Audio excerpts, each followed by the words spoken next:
నమ్మకం అమ్మ లాంటిది. మా మీద మీ నమ్మకం మిమ్మల్ని తప్పకుండా అమ్మని చేస్తుంది.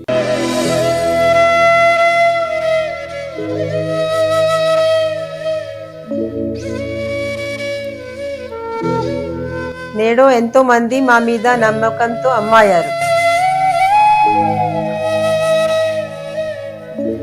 మీకోసం అమ్మతనం ఎదురు చూస్తుంది. వివరాలకు సంప్రదించండి కిరణ్ ఇన్ఫర్టిలిటీ సెంటర్, హైదరాబాద్, బెంగళూరు, చెన్నై, ఢిల్లీ. మకరం వారి కనుక చూసుకున్నట్లయితే మీకు లగ్న ధనాధిపతి బుధుడు శని అవుతాడు, గుర్తుపెట్టుకోండి. అలాంటప్పుడు ఏంటంటే మిమ్మల్ని మీరు ఎంత శ్రమ పడుతూ ఉంటే అంత ఫైనాన్షియల్ గ్రోత్ ఉంటూ ఉంటుంది. కుటుంబంలో ఎంత మీకు సపోర్ట్ ఉంటూ ఉంటే అంత ఫైనాన్షియల్ గ్రోత్ ఉంటూ ఉంటుంది. కాబట్టి ఇక్కడ ఏంటంటే ఈ శని సహజంగానే మకరం వారికి ఉండే స్ట్రెంత్ కూడా ఏంటంటే కష్టజీవులు చెప్పాలంటే. మరి ఏ గ్రహాల దగ్గర దీపారాధన, ఏ మంత్రం చదువుకోవాలి, ఏ దేవతారాధన చేసుకోవాలి అనేటువంటి అంశాలు చెప్తుంది నేనైనప్పటికీ చెప్పిస్తుంది. మరియు అమ్మవారు చెప్పిస్తుంది, అమ్మవారిగా భావిస్తూ, లలిత అమ్మవారిగా భావిస్తూ మీకు ఆ అమ్మవారి యొక్క అనుగ్రహం కూడా పరిపూర్ణంగా కలగాలని మనస్ఫూర్తిగా కోరుకుంటూ, ప్రధానంగా ఇక్కడ ధనస్థానాధిపతి అయినటువంటి శనికి సంబంధించిన పరిహారము అంటే నువ్వులు దానంగా ఇవ్వడము, మరియు అదేవిధంగా ఎక్కువగా మీరు ఇప్పుడు ప్రజెంట్ రాహు 2లో ఉన్నాడు కాబట్టి చండీ పారాయణం చేయడము, దుర్గా ఆరాధన ఎంత చేస్తూ ఉంటే అంత ఫైనాన్షియల్గా మంచి గ్రోత్ ఉంటుంది, గుర్తుపెట్టుకోండి. చండీ పారాయణము అండ్ దుర్గా ఆరాధన. అలాగే నవగ్రహాల్లో పర్టికులర్గా మీరు బుధ, శుక్ర, శని ఈ 3 గ్రహాల దగ్గర బుధవారము, శుక్రవారము, శనివారము, ఆదివారం కూడా దీపారాధన కనుక చేస్తూ ఉన్నట్లయితే, అయితే ఈ 3 గ్రహాలకి మీరు నువ్వుల నూనెతో చేయొచ్చు, నెయ్యితో చేయాలని రూల్ ఏం లేదు. సో నువ్వుల నూనెతోనే ఇంకా బాగా యాక్టివ్ అవుతాయి ఈ గ్రహాలు. మీ 2వ స్థానంలో అంటే మీ లగ్నం నుంచి మకరం నుంచి 2వ భావంలో ఎప్పుడైతే పాపగ్రహాలు మీకు గోచారంలో వచ్చినా, లేకపోతే మీ జన్మజాతకంలో పాపగ్రహాలు ఉన్నా వాటికి సంబంధించిన దానం ఇవ్వండి, గుర్తుపెట్టుకోండి. అలాగే ప్రజెంట్ ఉన్నటువంటి కండిషన్లో రాహు ఉన్నాడు కాబట్టి మీరు ఏదైనా ఆన్లైన్ రిలేటెడ్గా చేసే బిజినెస్లు ఉంటాయి, అలాంటి పేకాటలు, బెట్టింగ్స్ కాదు, ఆన్లైన్లో చేసేటువంటి వ్యాపార సంబంధం మూలంగా కూడా మంచి గ్రోత్ ఉంటుంది, గుర్తుపెట్టుకోండి. ఇక మీరు నిత్యము చేయవలసిన దేవతారాధన కూడా అమ్మవారి ఆరాధన చేసుకోండి. ఓం ధర్మాధ్యక్ష, ధనాధ్యక్ష, ధనధాన్య వివర్ధిని అనే మహాన్ మంత్రం చేసుకోండి. అన్ని విధాల మీకు బాగుంటుంది. అయితే ఇక్కడ ధనయోగం లేనటువంటి జాతకం ఉండదండి, ఎప్పుడైనా గుర్తుపెట్టుకోండి. ధనయోగం ఏ రేంజ్లో ఉంది, ఏ రూట్లో ఉంది, అంటే ఏ మార్గంలో ఉంది. అది ఎలాగంటే కొంతమంది చూడండి, హీరోలు, యాక్టర్స్ అవుతూ ఉంటారు, మోడల్స్ అవుతూ ఉంటారు. అప్పుడు వాళ్ళకి ధనయోగం లగ్నంతో సంబంధం ఉంటుంది. మీకు ఎప్పుడైనా ధనయోగం గనక లగ్నంతో సంబంధం కలిగింది, ఇందాక నేను చెప్పినటువంటి మీ రాశికి మీ లగ్నానికి ఏదైతే కాంబినేషన్ చెప్పానో అది లగ్నానికి సంబంధం వచ్చింది అనుకోండి, మీరు ఒక మోడల్ గానో లేకపోతే మీరు ఒక యాక్టర్ గానో, ఇప్పుడు అంటే మిమ్మల్ని చూస్తే ధనం వస్తుంది అన్నట్టుగా. ఇప్పుడు యాక్టర్స్, మోడల్స్ వీళ్ళంతా అదే కదా, అట్లా అన్నమాట. అలా కాదండి, కుటుంబ సభ్యులతో ఉంటే కొంతమందికి బాగా కుటుంబ సభ్యుల సపోర్ట్తో ధనయోగం వస్తుంది, కొంతమంది కుటుంబ సభ్యులతో దూరంగా ఉంటే ధనయోగం వస్తుంది. అది ఎలాగా అంటే ధనకారకుడు మెయిన్గా 2nd హౌస్లో ఎక్కువ కనెక్టివిటీ ఉంటాడు. అలాగే 2nd హౌస్లో ధనాధిపతి కనుక ఉన్నట్లయితే పర్టికులర్గా వాళ్ళు వృత్తి అంటే ఏదైతే వాళ్ళు జాబ్ చేస్తారో ఆ జాబ్ మూలంగా వస్తుంది, కానీ వ్యాపారం మూలంగా రాదు అక్కడ. ఇది ప్రధానంగా గుర్తుపెట్టుకోవాలి. అంటే మీ యొక్క జన్మజాతకంలో వ్యాపార మూలం కూడా వస్తుంది, రాదని నేను చెప్పట్లేదు. కాబట్టి బుధుడు స్ట్రాంగ్గా ఉండాలి. మెర్కురీ స్ట్రాంగ్గా ఉంటేనేమో వ్యాపారంలోకి వెళ్ళాలి. ఓకే, మెర్కురీ స్ట్రాంగ్గా లేకపోతే ఒకవేళ వ్యాపారంలోకి వెళ్ళినా సర్వీస్ ఓరియంటెడ్ రిలేటెడ్ సంబంధించిన వ్యాపారాలు చేస్తే మంచిది, గుర్తుపెట్టుకోండి. బట్ 2nd లార్డ్ 2nd హౌస్లో ఉంటే కనుక వ్యాపార యోగాలు కూడా ఇస్తాడు, కానీ బుధుడిని చూసుకోవాలని చెప్తున్నాను నేను మీకు.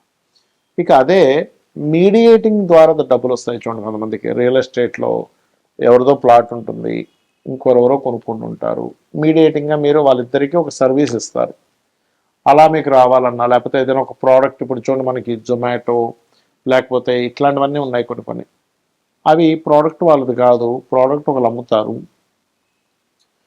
ఇంకొకరికి అవసరం ఉంటుంది, వీళ్ళ మధ్యలో ఉండి వాళ్ళు ఒక యాప్ క్రియేట్ చేసి చేస్తుంటారు. అలాంటప్పుడు ఏంటంటే థర్డ్ లార్డ్ ఇస్తున్నాడని అర్థం చేసుకోవాలి. అంటే థర్డ్ హౌస్ కనుక మీకు ధనయోగంలో కనెక్ట్ అయితే అప్పుడు మీరు ఓకే నేను ఆన్లైన్లో మీడియేటింగ్గా ఏదైనా చేయాలి, అంతేగాని అలా ఆన్లైన్ అన్నాను కదా అని వెళ్ళిపోయి మీరు ఆన్లైన్లో ఈ పేకాటలు ఇవి ఆడటం కాదు. మరి కొంతమందికి భూమి మూలంగా ధనయోగం ఉంటుంది, లేదా ప్రాపర్టీస్ మూలంగా ధనయోగం ఉంటుంది. అంటే కొంతమంది ఏం చేస్తారంటే ప్రాపర్టీస్ మీద కనుక ధనయోగం ఉంటే మీరు ప్రాపర్టీస్ మీదే మీరు ఇన్వెస్ట్మెంట్ చేయాలి. అయితే అది ఎలాగా, గృహం మీద చేస్తారా స్థలం మీద చేస్తారా అని చూసుకోండి. గృహం మీద అయితేనేమో శుక్రుడు బాగుండాలి, స్థలం మీద అయితే కుజుడు బాగుండాలి, గుర్తుపెట్టుకోండి. అంటే ఇక్కడ మనం అర్థం చేసుకోవాల్సింది ప్రతి ఒక్కరికి ధనయోగం ఉంటుంది, బట్ అది ఏ రూపంలో ఉందో తెలుసుకోగలగాలి. అది తెలుసుకోకుండా టైము అంతా వేస్ట్ అయిపోయి కొన్ని సంవత్సరాల తర్వాత అప్పుడు తెలిసి అప్పుడు సక్సెస్లోకి వస్తుంటారు.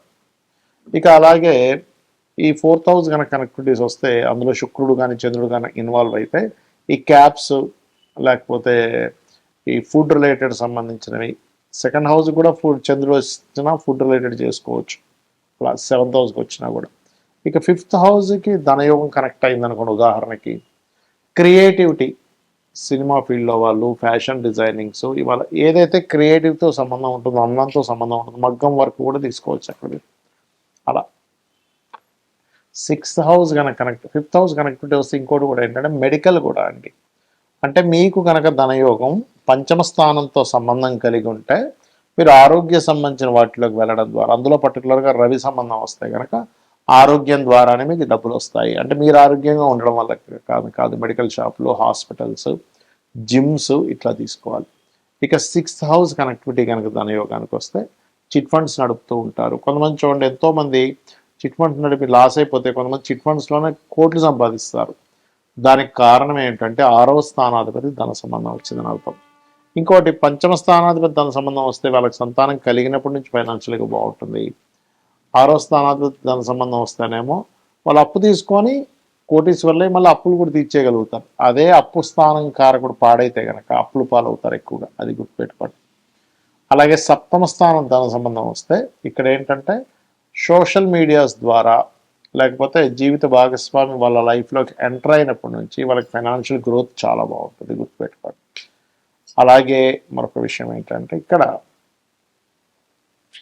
మీరు 8వ స్థానం ధనయోగం వస్తుంటుంది ఒక్కోసారి. అది ఎట్లాగండి అంటే అన్స్టస్ ప్రాపర్టీస్, అంటే తాతగారు ఆస్తి మూలంగా దాన్ని డెవలప్ చేసుకోవడం ద్వారా, లేకపోతే రీసెర్చెస్ మూలంగా, ఏదైనా పిహెచ్డీ చేయడం ద్వారా. కొంతమంది అడుగుతుంటారు ఏమంటే నేను పిహెచ్డీ చేస్తే నాకు ఉపయోగం ఉంటుందా అని అడుగుతూ ఉంటారు.